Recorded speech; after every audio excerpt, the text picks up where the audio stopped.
And that was where the real game began. Unlike Grace, unlike Amara, Adaora was not easy to impress. She had seen too many young men trying to get her attention. Some came with gifts, others came with promises, many came with money.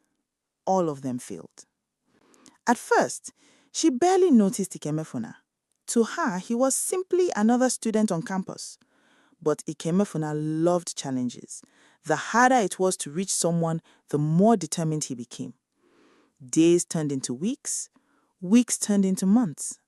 While other students focused on lectures and examinations, Ikemefuna focused on Adaora. He attended student events she organized, volunteered for activities she supervised, found reasons to cross paths with her again and again and again. Even his friends became tired. "Guy, leave this one," Chike told him one afternoon. "This girl no be your mate." Ikemefuna laughed. "Now it's all of una talk before, but this one different. Everybody gets weak point." And just like he always did, he waited patiently. Slowly, Adaora began noticing him. Then came conversations, then friendship, then trust. Before long, the entire campus was talking about them. The female student president and the charming young man who somehow won her heart. For a while, they looked perfect together. The rich girl, the handsome boy, the campus power couple. But beneath the smiles, nothing had changed. Ikemefuna was still Ikemefuna, the same boy who had left Grace behind, the same boy who had abandoned Amara, the same boy who loved the chase more than the prize. By the time Adaora reached her final semester, the excitement was already fading. The challenge was over, the victory had been won. And once again, his heart began searching for something new. Fortunately for Adaora, life had bigger plans for her. She graduated, left the university, and never looked back. Years later, people would still talk about her success. But Ikemefuna, the moment she left campus, he moved on. Without hesitation, without regret, as though she had never existed. By then, he was a level 300 student, popular, confident, well known across the university. Many younger students admired him. Many girls wanted his attention. And that was when he met Angelica. Angelica Okoye, a level 200 student, beautiful, soft-spoken, intelligent. The kind of girl whose smile could brighten an entire room. Unlike many others, Angelica believed in love, real love, the forever kind, the kind that ends in marriage, the kind that builds families, the kind that survives everything. Unfortunately, she had just met Ikemefuna. The first time they spoke was outside the university library. A simple conversation, nothing more. Or so Angelica believed. But the moment she walked away, Ikemefuna watched her disappear into the crowd. Then, a familiar smile appeared on his face. The same smile, the same dangerous smile, the smile that always appeared before somebody's life changed forever. And somewhere beyond his understanding, fate was already watching, patiently, waiting for the day the bill for every broken heart would finally be paid. Angelica had no idea who Ikemefuna really was. She had heard his name before, almost everyone on campus had, but she never paid attention to rumors. She believed people deserved a chance to tell their own story. And that was exactly why she became the perfect target. What started as simple greetings outside the library soon became daily conversations. Daily conversations became friendship, and friendship slowly became something more. For the first time in a long while, Angelica made Ikemefuna laugh without trying.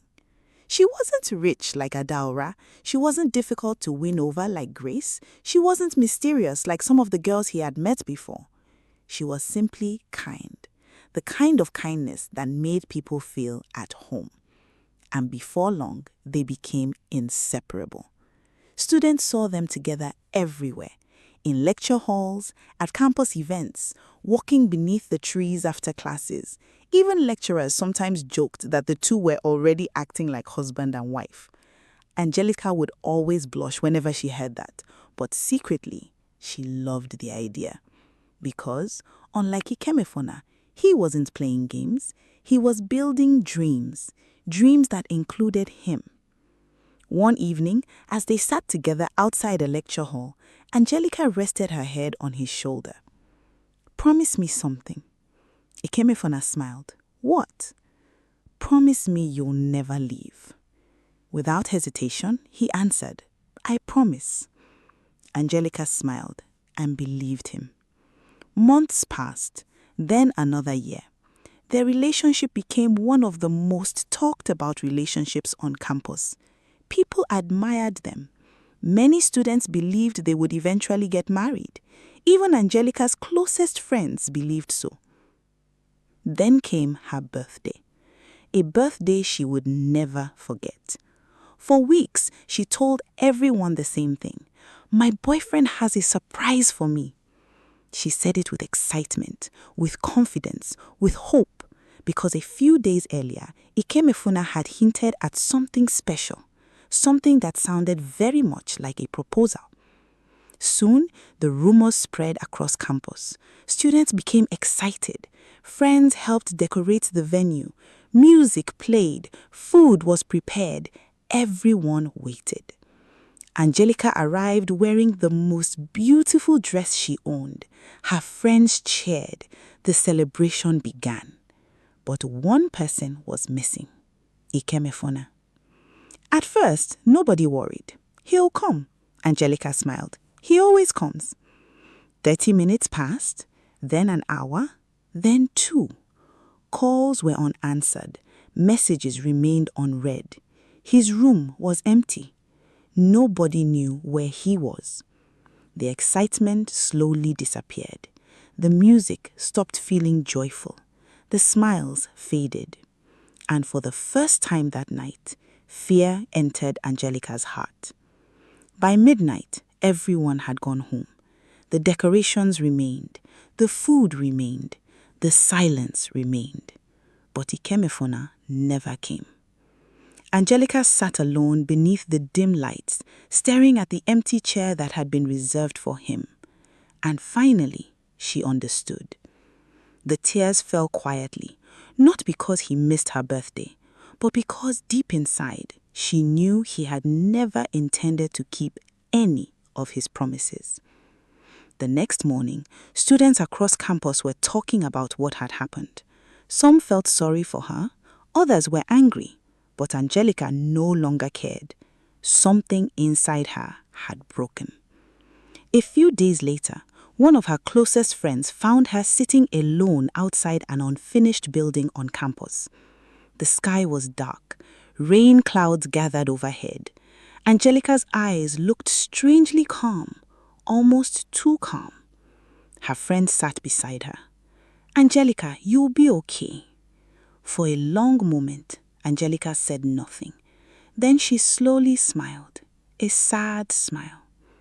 "The woman who will finally stop Ikemefuna," she whispered, "is already on her way." Her friend frowned. "What do you mean?" But Angelica simply looked toward the darkening sky as the first drop of rain touched the ground. Far away, hundreds of kilometers from the university, a beautiful young woman stepped off a bus at the entrance of Umo-K village, and without realizing it, Ikemefuna's countdown had already begun.